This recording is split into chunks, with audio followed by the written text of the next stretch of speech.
Hello, everyone, and welcome to another episode of the Layover Live. I'm Jason Swig, VP of Strategy and Insights, and joined once again by my creative colleague, Sandy Jordan. Sandy, Hello. good to see Yeah, it's you. always great. Yeah, always great to be on the mic with you, Jason. What's on our Well, agenda for today? first we're again, I want to check in. How was your trip? You just got back from like a long trip overseas. I did. Yes, I was in Japan. I was at IGLTA in Osaka for a week, and then did a little bit of exploring along the island and went all the way up through to Tokyo. And it was amazing. I have to say I'm a bit jet lagged today, but it was absolutely amazing. Okay, well, we'll try to keep you awake with some of this content, right? Yeah. Before you doze off. Glad to hear you had a great trip. It's always awesome. So today's episode is going to be more of a practical session. So it's been probably your experience as well. It's been my experience that, when we often, Sandy, go to conferences like the one you just got back from or events, that there are lots and lots of sessions on things that we should be doing, but not a lot of practical sessions maybe on how we should be doing it. So today, I want to talk with you, Sandy, about and really share with the audience on a few things. One is, why I think AI skills are important for today's destination marketers. We want to talk about that. The importance, as we're talking about AI, because it's on top of everyone's mind, of prompt engineering. I think that's a key aspect of it. You and I will get into that a little bit. Maybe some ways you can help personalize tools like ChatGPT to get better results. And then I want to talk about maybe some additional tools or features of some of the existing tools that people know about, Sandy, that folks can take advantage of today and start exploring even more. So how's that sound? That sounds fantastic. Let's do it. All right, let's jump into it. So I think it's pretty clear now more than ever that AI skills are crucial for marketing careers out there. Generative AI, Sandy, as you know, is quickly integrating into all of our workflows, making us hopefully more efficient and more effective along the way. Now, over the last couple of years, it's gone, I think, from a bit of a novelty, like when it first started out with like 3.0, to more of a natural extension of what we do each and every day as marketers. And certainly as the industry starts to evolve, those who are going to embrace AI are certainly going to gain a competitive edge and be much better equipped to deliver results that drive success for their destinations. And that edge is even starting to make its way into job descriptions. Employers are beginning to recognize, I think, all of the efficiency gains that AI capabilities provide in marketing roles, and increasingly are seeking applicants with those type of skills. And listen, don't take my word for it. A recent Microsoft LinkedIn report surveyed 31,000 individuals across 31 different countries, and it revealed that AI proficiency is necessary for both career advancement and job competitiveness. If we dig into the report even more, 66% of respondents stated they wouldn't consider hiring candidates that were lacking AI proficiency, which is crazy to think about in this day and age, especially since we're so new. But furthermore, 71% expressed a preference for less experienced job seekers with AI skills, even over those more seasoned professionals without any expertise. So that's pretty crazy. So what are your thoughts about that? Yeah. I know that lots of marketers are now including these sorts of skills directly in their LinkedIn profiles. Very true. And LinkedIn's own internal data showed a 2-time increase in global marketing leaders adding AI skills to their profiles. So these are skills like prompt engineering, generative AI, stable diffusion, ChatGPT, and there's also some visual arts skills that have been added to those as well. Yeah, no doubt about it. And, when we talk about this and we talk about skills and we talk about it going into jobs, I think often we hear about the fear of eliminating jobs. I think it's been addressed in several sessions that we've attended at conferences and tons of articles I read. But listen, rather than eliminating job, I think, as we know, I think AI tools like ChatGPT, like Gemini, like Claude, if you like to use Anthropic's tool, and numerous other ones that seem to be coming up every day, are really being used to integrate across not only marketing, but I think in various professions to really cut down some of the more mundane and manual tasks that we seem to focus on, right? So this sort of integration of AI across almost every profession is not just increasing job efficiency, which naturally does, it's also improving job satisfaction for many folks, myself included, by really automating many of these like mundane aspects of work. Yeah, for sure. And, for marketing professionals to really succeed in the AI era, the report suggested a few things that are critical that actually make a whole lot of sense. And at the top of that list is prioritizing the development of AI skills. So this can be done through courses, workshops, training programs, and don't forget YouTube. YouTube is actually a really great resource to just do some quick searches and find some video of people who are already proficient at these skills, talking about the ways that they leverage things. We're in early days, so getting caught up and getting ahead is never faster than it is right now. So you're not quite behind the 8 ball just yet if you haven't started to explore this. But certainly this is now the time to start embracing those techniques. So don't be afraid to look into these new AI tools and techniques and just start integrating them into your daily workflows and see what works for you in ways of efficiency. And then when you find those tools and those techniques that make you more efficient, you need to share that knowledge with your colleagues. This helps to really foster that knowledge sharing and that drive for organizational AI adoption. Very true. You can highlight those AI capabilities during job searches and demonstrate the successful use of driving AI to get the results that you're looking for.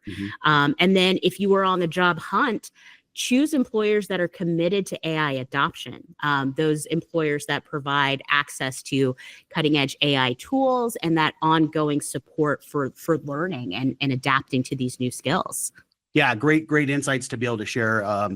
This wave is already coming. So, as I mentioned at DI, when we gave a presentation on AI and destination marketing this year, I said, be on the surfboard rather than the one that's drowning in the water. Right. Whether we like it or not, the market is moving this way. We have to learn to embrace these tools. It's just a new tool in our tool belt. We've all probably heard this recently, but AI is likely not going to replace your job, but those who use AI will, right? I'm not saying that. That's been said many, many times already. But you really need to start asking yourself, what are you doing yourself to level up your skills? And I think that's what we wanted to focus on a little bit more today.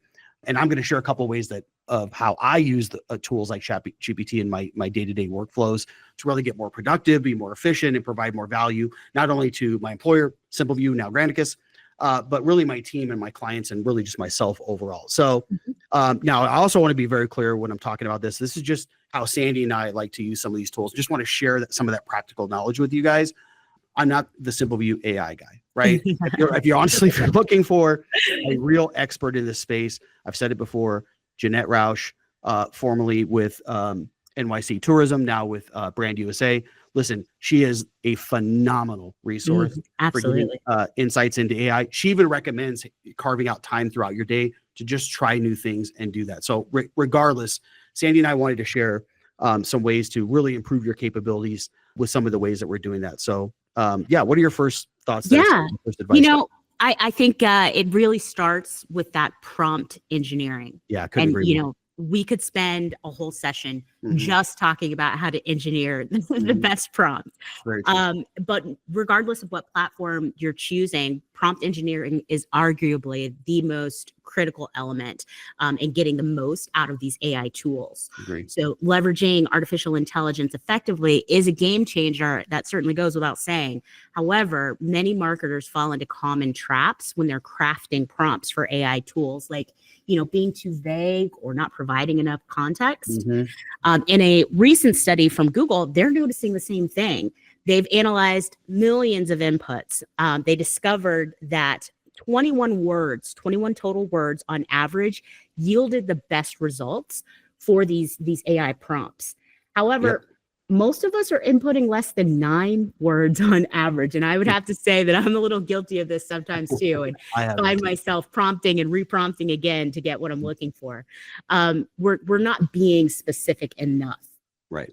Google also recommends generating 3 variations of that initial prompt to get the best results. And this is something that I do as well. I have my own little collection of prompts that I use for various things. And once you find a good one, make sure that you're taking note of it and writing that down so you can use it to reference later. Yeah, if you're looking for some quick prompt guidelines, like that study that you referenced from Google is available online. You can check that out, which provides some of that detail. But if you want to save yourself from reading 40 pages of content, what are Right. some good guidelines, Sandy, that maybe you Yeah. can share on just prompt engineering in general to really help folks out there? Yeah, it's really about being specific. Right. You want to make sure that the model is a respected specialist, not just a generalist. Mhm. You want to tell have your prompts tell the tool who it's writing for. So you want to give it a personality or a persona.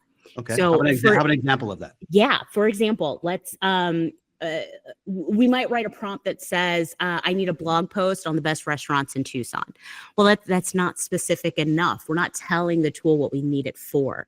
So instead, you can use a prompt that says, as a paid media specialist with 10 years of award-winning experience in destination marketing, write a blog post on the top 5 places to eat in Tucson and cite any sources you use. Include data-driven insights and any case studies that support those findings. So it sounds kind of wordy, it sounds like a lot, but you're getting very specific, and you're also dictating what this tone should be, where this writer should be coming from, what part of expertise should they be showing. Yep. Love that. Yeah. We want to avoid being vague. So the model, it's only as smart as you are. It's only as good as the information that you're putting into it. It's not a mind reader by any means. So you want to avoid being vague or general. If instructions need clarifying, the model, regardless of the platform that you're using, it has to guess what direction it needs to go in, just like a human assistant would. So you have to tell it precisely what you want it to achieve and guide it on doing so. So you have to be very specific and not general. Think of this as an actual human assistant. Right. You want to give that person as much guidance as possible so that they can help you. So a great example for this is, instead of just asking for 5 Instagram posts, for example, the prompt would be, create 5 engaging Instagram posts for a destination marketing organization's new app that is tailored to visitors of that destination. Each post should spotlight a unique feature of the app. And those features of the app are the itinerary builder, our trail maps, check-ins and awards, and time-saving tips. So we're giving some very specific instruction to get the best results from our content. Yeah, I love that. Any other tips or ideas to be better? Okay, cool. Yeah. So we need to provide the background info. So giving the necessary context. Again, think of this as a person. I find myself all the time saying please and thank you after my prompts. And, it used to make me feel a little strange about myself, but now I'm just embracing it, because the more that you embrace that natural language capability, the better your tone comes with that content and the more background and understanding that you're providing. You also can dig deeper with follow-up prompts. So start with that basic prompt first, and maybe you need more specificity in the copy that it generated, or maybe you need a different tone. You can start to refine and ask for that copy to be rewritten and have more information added to it. So if you've got a lot of information that you need to provide within this single prompt, you can break that up into parts and then provide it as a refining prompt for the content that was generated. And then adding the context is always going to be helpful. So you can upload, add a reference, point to a specific website that you want to reference. All of those things help to craft that strong prompt. And again, writing in that natural language, as if you're speaking to another person, that's really the best way to handle that prompt generation. Yeah, great advice there, Sandy.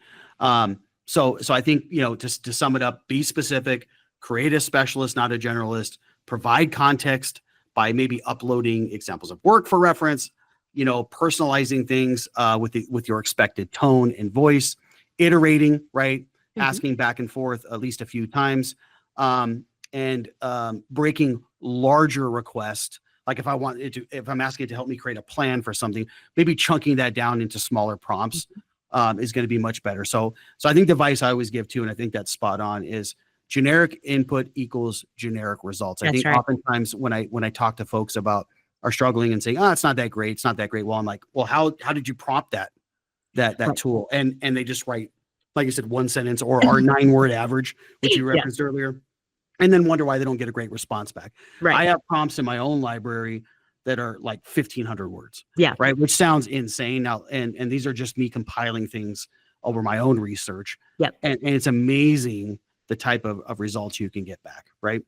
That's right. Yeah. You can never provide it too much. Okay. Yeah, Yeah, for sure. right.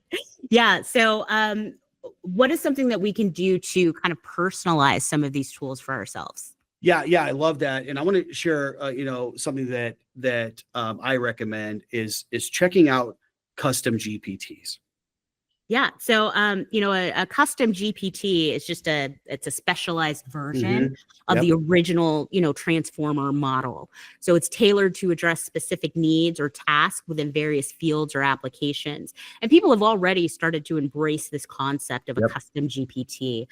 There's over 3 million of these out there in the wild. So that's how popular the feature already is. So Jason, why is this so important? Yeah, it's. I think it is important because again, we talked about the tool being generic versus being specific in your results that you get back, right? A custom GPT, right, is a no-code feature of tools like ChatGPT that allows users to create essentially a chatbot that's tailored to specific needs or tasks in a various field or across applications. So, as I explained, I think, when I was doing my session this year, if ChatGPT is a universe of people that I can ask anything about, a custom GPT is a particular role or even a persona that you create to get more specific results. So think about it this way: if I have an IT problem here at work, right, which happens from time to time, instead of just asking anybody in the company what the problem is that I'm having, maybe with the Wi-Fi or getting on the network, I would go specifically to the IT person to ask that question because I'm only going to get a better response back. That is essentially what you're doing with the custom GPT and what it can provide. So when you create custom GPTs, they can really help with anything. I even created one. My daughter recently graduated from nursing school, and back in the springtime, I had really created a custom GPT for her to act as sort of a study buddy for her when she was in nursing school to help her with testing. It created flashcards for her. We were able to upload sample tests and things of that nature to get better results. So I find them incredibly useful. And I even shared my own set of digital marketing GPTs at our event at Simpleview Summit this year, and also shared them with folks that attended DI. What else maybe or other things, Sandy, do you do outside of custom GPTs that maybe you would recommend? Yeah, I kind of mentioned it earlier, but it's important to stay organized. And just like when you're learning any kind of skill, having your own set of notes becomes so important, right? Because when you write it down, you start to remember it a lot more. You get a lot more efficient at things. So creating that spreadsheet, keeping really great prompts or prompts that gave you really great results, so you can access them later. You can also iterate on them and make them even better. That's a really great way to create some efficiencies as you improve your skills over time. Yeah, I love that. I think staying organized is important, right? As we go over time, you sometimes you write that really good prompt. You're like, oh, this is really good. I don't want to lose sight of that. But after you've used ChatGPT day in and day out over many months, you go, oh my gosh, where did I leave that thing? Like, I wish I had that again. So I definitely recommend staying organized, right? Yep. Thinking about whether that's in a spreadsheet or some other, project management tool or whatever you use to stay organized, right? I use Notion. I keep a lot of my favorite prompts inside of Notion in a database. It helps me to like sort through things and remember those things. So that I don't have to keep rewriting those things and I can be much more efficient. So I love these ideas so far of like thinking about prompt engineering. That's where you should start with. Get really, really good with that on that side of the house. Leveling further, how do I fine tune these tools to work for me more specifically, like my own teammates or my own roles that I want to create? Those are like custom GPTs. And then keeping all of that stuff organized in a place so I can access it quickly to be much more efficient, I think is incredibly useful. So that kind of leads me into then really this last area I want to talk about, Sandy, which maybe are some other features or maybe tools that are out there that maybe you use. And then I'll share some of the ones that I've used that I think might be helpful outside of ChatGPT. Is there anything else that you're using that you would recommend? Yeah, I actually am a big fan of Midjourney. And okay. I like using Midjourney for presentations. It's great to, just search on Google and steal images. It's even better to be able to, craft exactly what you're trying to express in an image that is AI generated. You can also leverage it to creating kind of workflows or charts that you might need descriptions for. Now, you might have to do a little bit of editing outside of that to get the actual labels that you're looking for, because AI generation isn't super great when it comes to visuals and labels on those visuals. However, it does do a really great job of mapping things out and creating a visual representation of what you're trying to express in a presentation. So oftentimes I'll just take a little bit of copy that comes from that particular slide, drop it into Midjourney, and ask for a variance of an image that expresses the context or the copy that I've added. And it gives me a really great start on imagery. So I leverage it all the time. Yeah, Midjourney's fantastic, right? I've got a couple to share, and then for tools, and then maybe a feature that I've used recently that I think is pretty cool. So first off, a tool that I think is pretty awesome that I've checked out is napkin.ai. Came across this tool about a month ago. It's a way to really turn text into visuals. Okay. These visuals are pretty cool because they're fully editable. You can adjust the content, you can style to really help maximize the impact or whatever you're looking for. And I find it really great for like process creation or one sheets, especially internally when you're meeting with your teams. So it's incredibly cool. You put a prompt in, it spits out a result, and you can add like flow charts, you can add graphics to it, and it builds those things for you on the fly. So pretty cool for like process documents and things of that nature. So napkin.ai, check that out. Also Perplexity. Perplexity is a great search engine, been around for a bit now, but it has a feature for folks called Pages. And Pages is really, I think, the easiest way I've found to help create beautifully designed and comprehensive articles on a specific topic. So I think it's good for like ideation. If you're building an article or maybe a blog post, I would highlight, and you can edit sections in that too. If you're trying to like use it for workshopping a certain idea around an article or a piece of content that you might have. So Perplexity Pages, check that out. I think it's pretty cool. And then last, I think is worth mentioning, which I think is crazy, is some of the new advanced search features that are now available with ChatGPT. So you've had, the opportunity for a while now of inputting things from a voice standpoint, but the advanced search now, where you can have more of a conversational, more human-like interaction with the tool, is insane. Yeah. Have you used this at all? No, I haven't. I'll have to check it out. It's crazy. Try it on your phone, right? It's a paid feature. It's still not open to the masses yet, but if you're part of the paid subscription, you basically queue it up, this advanced voice, and you can have a conversation in like 5 different voices with this thing. And amazing. My wife works in sales advertising, as you know, Sandy, and she used it last week to kind of like walk through like what a call, like a demo call might look like, and it acts as the customer. Yeah. And you act as this person, and you can bounce things off. It gives you good ideas. It's like just having a chat like you and I are right now, which is crazy, right? It has low latency. You can interrupt it halfway if it's not maybe giving you what you want, but it does require that paid version. So if you haven't used that advanced functionality, check it out. It's pretty awesome. Yeah, that's amazing. Yeah, very, very cool. So those are our recommendations. Hopefully this is a practical session of the layover that you guys enjoyed. Again, focusing on embracing this wave that's coming, right? And it's probably pretty easy to feel like you're behind right now because of the fact that the space is moving so quickly. You're not. We're still in the first, maybe starting the second inning of this stuff. Get on board now. Embrace these tools. As Jeanette Rausch has said, finding time each and every day to try new things out, explore new tools, find somebody online that you like and follow them, and just don't be afraid to use these tools. Yeah. They're still in their infancy stages. It's so important, right? For sure. And once you start playing around with them, you'll have so much fun. I geek out on this stuff all the time. Yeah. And just doing something as simple as taking an email that you've just written and ask ChatGPT to refine it for you. And you will see how it can really replicate your tone, but just level you up a little bit. And even with that small change, you'll start to see how exciting this technology is and how much efficiency it can create for you.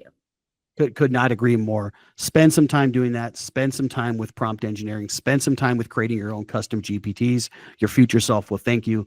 It really helps from an efficiency standpoint. And not only that, to your point, Sandy, it helps to get more comfortable with using these tools. And you'll be amazed at how much better the results get when you start using some of that functionality. Yep, that's right. That's it. So, well, thanks, Sandy, for your time again. Always good chatting with you. Absolutely. Probably rest time for you now. Get over Yes, some it of is. that jet lag on that. Fun 15. There's not really a fun 15-hour flight, right? But but hopefully you get some time to rest. And thank you for your insights and coming on. Absolutely. And thanks for tuning in each and every week. If you're not subscribed, please do so now. We're available on iTunes and through Spotify. So thanks for tuning in, everyone. We'll see you next time and have a great day.